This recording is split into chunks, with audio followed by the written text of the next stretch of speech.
الحمدللہ والصلاة والسلام علی رسول اللہ محمد بن عبداللہ وعلی آلہ واصحابہ ومن والاه. اما بعد فاعوذ باللہ من الشیطان الرجیم.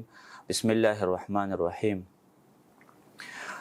اس درس کا ٹاپک ہے الحدیث ونشأتہ واہم المؤلفات فیہ، یعنی کیف تحصل الملکۃ فی علم الحدیث. علم الحدیث میں آپ نے ملکہ کیسے حاصل کرنا ہے، اور اس علم کی نشأت کے بارے میں بات کریں گے، تاریخ کے بارے میں بات کریں گے، اور اس علم میں جو کتابیں لکھی گئی ہے اور ان کتابوں کے اوپر جو شروحات ہے. تو سب سے پہلے ہم حدیث کی تعریف کو اگر دیکھیں، اصول حدیث کی کتابوں میں آپ دیکھ سکتے ہیں کہ حدیث کی تعریف علماء نے کیا کی ہے کہ ما اضیف الی النبی صلی اللہ علیہ وسلم من قول او فعل او تقریر او صفہ.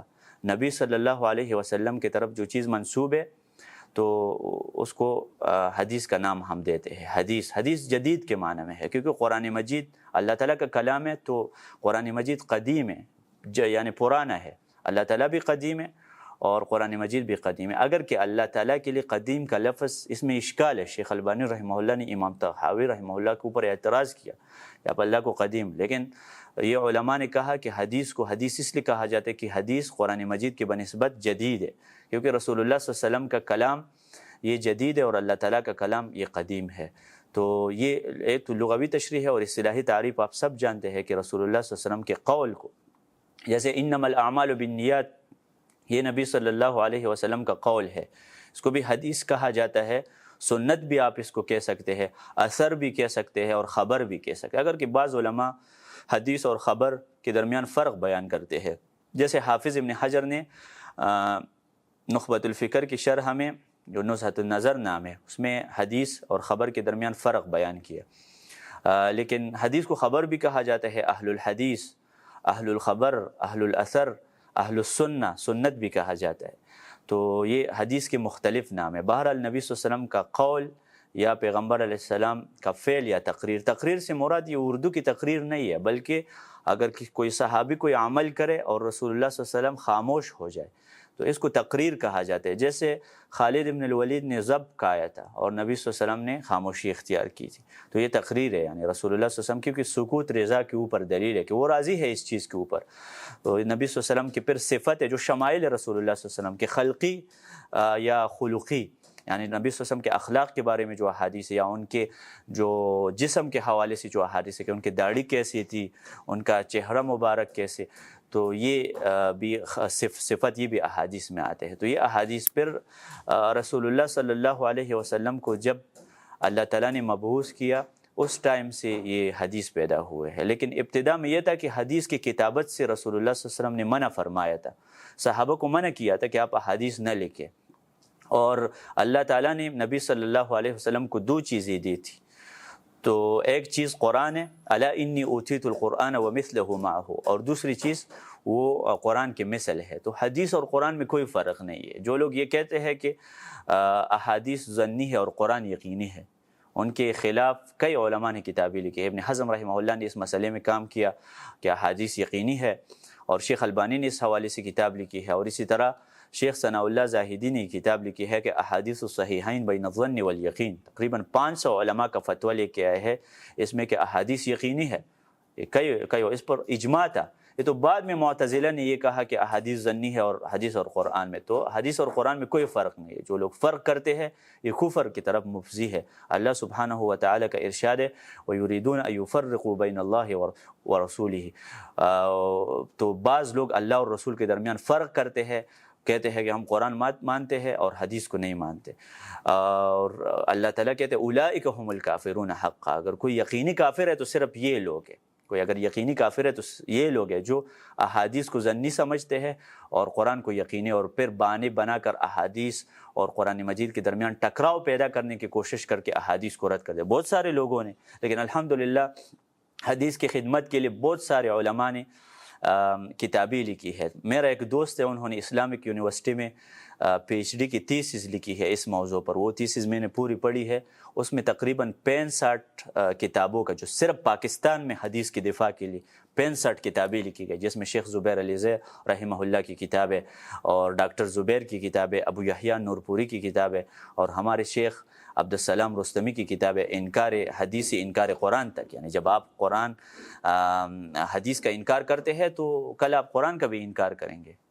اور اس طریقے سے جو لوگ منکرین حدیث اور انکار حدیث کا فتنہ یہ رشید رضا نے مصر میں پیدا کیا تھا، اور ان کے ساتھ سید جمال الدین افغانی اور اس طرح لوگ تھے جن میں یہ شائبہ موجود تھا، یہ رائحہ اور حدیث کے انکار کی بدبو۔ اور بہت سارے لوگ ہیں، پھر پرویز غلام محمد پرویز جنہوں نے حدیث کا انکار کیا۔ یہ رسول اللہ صلی اللہ علیہ وسلم نے پہلے سے یہ بات بتائی تھی کہ بعد میں ایک شخص آئے گا، وہ کرسی پر اپنے صوفے پر بیٹھا ہے، یاتیہ الامر من امری، میرے کوئی حدیث اس کو پہنچ جائے اور کہتے ہیں کہ ما وجدنا فی کتاب اللہ حللناہ، جو قرآن میں ہے اس کو ہم حلال سمجھیں گے، جو قرآن میں حرام ہے اس کو ہم حرام سمجھیں گے، جو حدیث میں ہے اس کی ہمیں ضرورت نہیں ہے۔ دیکھیں آج اس دور میں بھی کیمرہ سامنے لگائے ہے، کرسی پر بیٹھے ہیں، لوگوں سے ڈونیشن اکٹھے کرتے ہیں اور حدیث کے انکار کرتے ہیں۔ یہ نبی صلی اللہ علیہ وسلم کی حدیث بالکل صادق آئی ہے ان لوگوں کے اوپر جو احادیث کے منکر ہے۔ تو حدیث یہ رسول اللہ صلی اللہ علیہ وسلم جب سے ہے، نبی صلی اللہ علیہ وسلم جب سے نبی ہے اس زمانے سے حدیث،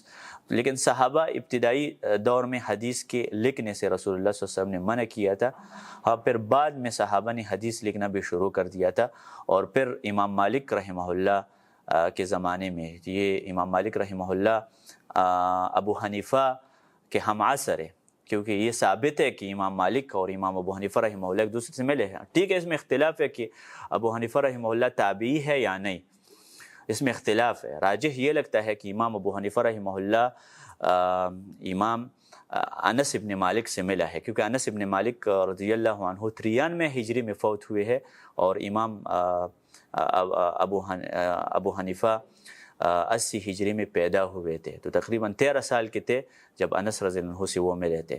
اور رأیت ابا حنیفہ بین یدی مالک کالصبی بین یدی والدی، یہ بھی کچھ علماء نے کہا کہ میں نے امام ابو حنیفہ کو امام مالک کے سامنے دیکھا، ایک دوسرے سے استفادہ کرتے تھے جیسے بچہ والد کے سامنے بیٹا ہوتا ہے، تو اس طریقے سے امام مالک اور ابو حنیفہ رحمہ اللہ ایک دوسرے سے استفادہ کر چکے۔ اس دور سے پھر حدیث میں کتابیں لکھنی شروع، تو امام مالک رحمہ اللہ نے الموطا کے نام سے کتاب لکھی ہے حدیث میں، اور فقہی ترتیب کے ساتھ، یعنی کتاب الطہارہ میں ان حدیث کو وارد کیا جو صرف طہارت کے متعلق ہے۔ اور پھر اس کے بعد تو لیکن اس کتاب میں چونکہ صحیح احادیث بھی موجود ہے اور معلقات بھی موجود ہے، بلاغات بھی موجود ہے اس میں، جیسے بعض علماء کہتے ہیں کہ امام مالک کے بلاغات ہے، اکثر امام مالک کہتے ہیں بلغنی ان الرسول صلی اللہ علیہ وسلم فعل کذا، مجھے یہ بات پہنچی ہے۔ ابھی سند کدھر ہے؟ اس کو معلق کہا جاتا ہے، جیسے امام بخاری اکثر تعلیق کرتا ہے کہ مجھے یہ بات پہنچی ہے یا رسول اللہ صلی اللہ علیہ وسلم نے یہ کہا، سند حذف کرتا ہے۔ تو امام مالک رحمہ اللہ کی یہ کتاب بہت عظیم ہے، لوگوں نے اس کی خدمت کی ہے، اور یہ سب سے پہلی کتاب تھی جو حدیث کے بارے میں لکھی گئی ہے، اور اس کے اوپر کئی شروحات بھی ہے جو پچھلے درس میں ہم نے اس کی طرف اشارہ کیا۔ لیکن بعد میں پھر چونکہ امام بخاری رحمہ اللہ کی صورت میں اللہ تعالیٰ نے کچھ محدثین کو پیدا کی، کیونکہ ذکر سے مراد قرآن بھی ہے اور حدیث بھی ہے، اللہ تعالیٰ قرآن کی بھی حفاظت کرتا ہے اور حدیث کی بھی حفاظت۔ اِنَّا نَحْنُ نَزَّلْنَا الذِّكْرَ وَإِنَّا لَهُ لَحَافِظُونَ، ہم نے حافظون، ہم نے قرآن بھی نازل کیا اور ہم نے حدیث بھی نازل کی، اور ہم قرآن کی حفاظت بھی کرتے ہیں اور حدیث کی حفاظت ہم علماء کے ذریعے کرتے ہیں۔ تو امام بخاری رحمہ اللہ نے یہ صحیح بخاری لکھی ہے، لیکن صحیح بخاری لکھنے سے پہلے اللہ تعالیٰ نے ان کو ایک صلاحیت اور استعداد دی تھی کہ اس طریقے سے ایک کتاب لکھی، اور اس کتاب کے لکھنے کے دو اسباب ہیں پھر صحیح بخاری لکھنے کے۔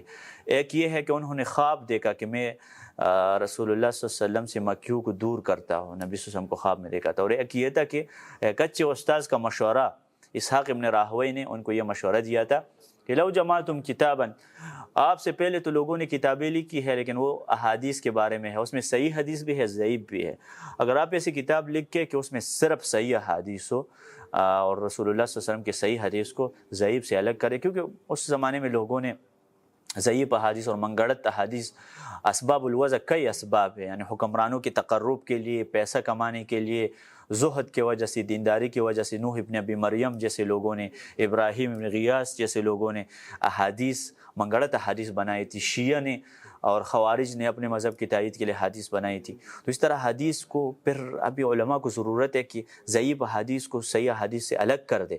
صرف صحیح حدیث میں پھر امام بخاری رحمہ اللہ نے یہ کتاب لکھی ہے، اور اس کتاب کی ترتیب بھی فقہی ترتیب ہے۔ پھر بعد میں امام بخاری رحمہ اللہ کے بعد پھر امام مسلم آئے ہیں۔ امام مسلم نے صحیح مسلم کے نام سے جو کتاب لکھی ہے، اور امام مسلم قشیری ہے، اور یہ کتب ستہ کے مؤلفین تمام عجم ہیں امام مسلم کے علاوہ، 5 اکثر محدثین یہ عجم ہیں، کیونکہ نبی صلی اللہ علیہ وسلم نے اس حوالے سے یہ خوشخبری دی تھی کہ سلمان فارسی چونکہ وہ فارس کے تھے، تو عجم میں اللہ تعالیٰ علماء پیدا کریں گے، کہ نبی صلی اللہ علیہ وسلم نے فرمایا تھا لو کان العلم بثریا لنالہ رجال من ہؤلاء، اگر علم ثریا میں بھی ہو تو سلمان فارسی کی نسل یہ علم حاصل کرے گی۔ ازبکستان میں امام بخاری جیسے علماء پیدا ہوئے، اور افغانستان میں بلخ میں اس طرح علماء پیدا ہوئے، ترمذ میں ترمذی جیسے علماء، ابن حبان البستی ہرات افغانستان کے ہے، تو افغانستان، خراسان، ان علاقوں میں اللہ تعالیٰ نے بہت بڑے محدثین پیدا کی ہے، تو حدیث کی خدمت انہوں نے کی ہے۔ تو صحیح مسلم، ابھی دیکھیں جب کبھی ایک استاذ اتنا اثر کرتا ہے شاگرد کی زندگی پر کہ اگر وہ استاذ نہ ہو تو وہ شاگرد بھی پیدا نہیں ہو سکتا۔ لولا البخاری لما راح مسلم، اگر بخاری نہ ہوتے تو امام مسلم کا وجود بھی نہ تھا۔ تو امام مسلم بخاری کی برکت سے آئے ہیں، اور ہم کہہ سکتے ہیں کہ آپ کی برکت سے یہ کام ہوا۔ ما ہی باول برکتکم یا آل ابی بکر، تو یہ بخاری کی برکت سے۔ تو پھر امام بخاری رحمہ اللہ سے ترمذی نے بھی استفادہ کیا۔ امام ترمذی نے بھی السنن کے نام سے یہ سنن ترمذی لکھی ہے، جو اکثر وہ بخاری سے استفادہ کرتے ہیں۔ اس حدیث کے حکم کے بارے میں نے امام سألت محمدًا، میں نے بخاری سے یہ سوال پوچھا۔ اور اسی طرح ابن ماجہ، یہ جو 6 کتابیں مشہور ہے، اس میں سب سے پہلے نمبر امام بخاری کے، اس کے بعد مسلم ہے، اور پھر امام ترمذی کی کتاب ہے، اور نسائی ہے، اور ابن ماجہ سب سے آخر میں۔ تو یہ کتب ستہ ہے۔ بعض علماء نے ابن ماجہ کی جگہ موطا امام مالک کو کتب ستہ میں شمار کیا۔ اور بھی کچھ علماء ایسے تھے جنہوں نے اپنی کتابوں کا نام صحیح رکھا، جیسے صحیح ابن خزیمہ ہے یا صحیح ابن حبان ہے، تو لیکن وہ اسم مسمى کے اوپر فٹ نہیں آتے۔ یعنی امام بخاری نے صحیح نام صحیح رکھا ہے، امام مسلم نے نام صحیح رکھا ہے، لیکن بخاری کے اندر جتنے بھی احادیث ہیں وہ بھی صحیح ہے، اور مسلم کے اندر جتنے حدیث ہیں، لیکن ابن خزیمہ میں کئی احادیث ہے جو۔ تو پھر بعد میں کچھ علماء ایسے آئے تھے جنہوں نے امام بخاری کے اوپر استدراک بھی کیا، اور بعض علماء ایسے آئے تھے جنہوں نے بخاری کے اوپر استخراج بھی کیا، اور استدراک اور استخراج میں فرق ہے، یہ اصول حدیث کی کتابوں میں موجود ہے۔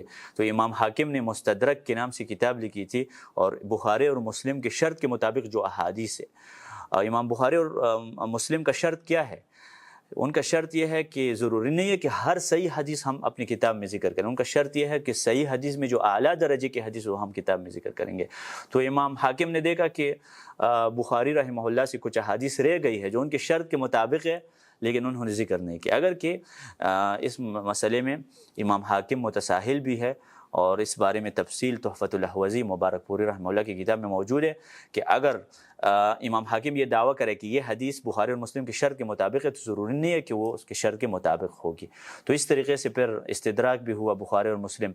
پھر ایک خدمت جو صحیح بخاری کی اور باقی حدیث کی کتابوں کی ہوئی ہے، وہ شروحات کی شکل میں، یعنی علماء نے دیکھا کہ بخاری میں ایسے احادیث ہے جو لوگ پڑھ کر ڈائریکٹ سمجھ نہیں آئے گی، کیونکہ نبی صلی اللہ علیہ وسلم کے احادیث کے اندر جو مسائل ہے، جو فقہی احکام ہیں، وہ ڈائریکٹ طالب علم پک نہیں کر سکتے۔ تو پھر شروحات کی شکل میں انہوں نے خدمت کی۔ تو بخاری کے اوپر کتنی شروحات ہے؟